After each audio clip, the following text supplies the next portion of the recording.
avec Lucas Courtin. Bonjour Lucas. Bonjour Alexandre. On commence par la natation et les championnats du monde qui se déroulent en ce moment au Japon. Et une nouvelle médaille pour la France. Hier, Maxime Grousset a remporté la médaille de bronze sur 50 mètres papillon. Favori de la finale, le Français a dû se contenter de la 3e place en 22,82, juste derrière le Portugais Diego Ribeiro et l'Italien Thomas Ceccone qui décroche donc l'or. C'est sa 4e médaille mondiale pour Grousset, la première sur cette distance, même si pour le Calédonien, cette dernière a un goût amer. Un petit peu déçu. Quand je fais 2 courses en premier et que je fais 3, je suis forcément un peu déçu, mais on va pas cracher sur une médaille mondiale. Je pense que j'aurais pu faire une meilleure touche. Ça m'arrive souvent et c'est dommage que ce soit maintenant. Maxime Grousset chez nos confrères de France Télévisions. Alors hier, il y avait une autre chance de médaille. Marie Wattel sur 100 mètres papillon. Finalement, la Française termine 6e, assez loin du podium. Aujourd'hui, place au final du 100 mètres dos hommes et femmes avec 3 tricolores engagés. Mewen Tomac, Johan Endoy-Brouard et Pauline Mathieu. On passe au cyclisme avec la 2e étape du Tour de France féminin. Oui, et une 2e étape mouvementée car marquée par les nombreux chutes suite à la pluie. Finalement, à l'arrivée, la victoire est pour Liane Lippert qui a dominé au sprint à Mauriac, la leader Lotte Kopecky. L'Allemande signe là sa toute première victoire sur le Tour de France. Au classement général, Kopecky conserve son maillot jaune avec 49 secondes d'avance sur Lippert et 59 sur Ashley Moolman-Passio. La première Française, Evita Muzic, est 14e à plus d'1 minute de la Belge.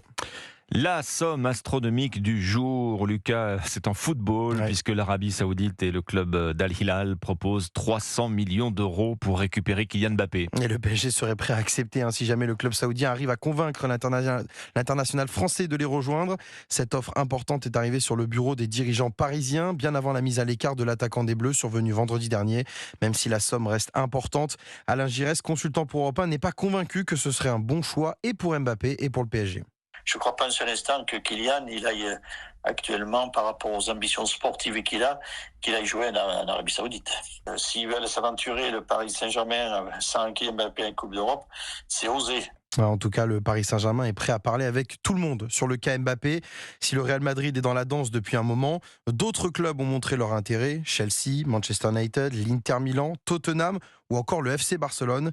Les Catalans doivent d'ailleurs s'entretenir avec le club de la capitale en vue d'un éventuel transfert avec plusieurs joueurs barcelonais qui feraient office d'échange. Enfin, s'il faut dire un mot de la Coupe du Monde féminine de football, c'est cette grosse inquiétude, Lucas, pour Wendy Renard. Oui, hier dans la matinée, la défenseuse lyonnaise s'est brièvement entraînée avant d'échanger avec le docteur Vincent Detaille et de regagner les vestiaires. Puis, dans la journée, elle a passé une IRM de contrôle pour une douleur au mollet. Alors, on ne connaît pas encore les résultats de l'examen, mais en tout cas, la zone concernée est inquiétante puisqu'elle était déjà surveillée par le staff tricolore suite à des fragilités. C'est donc un gros coup dur pour les Bleus qui pourraient être privés de leur capitaine Wendy Renard pour affronter le Brésil samedi prochain. Un match décisif pour la première place du groupe F.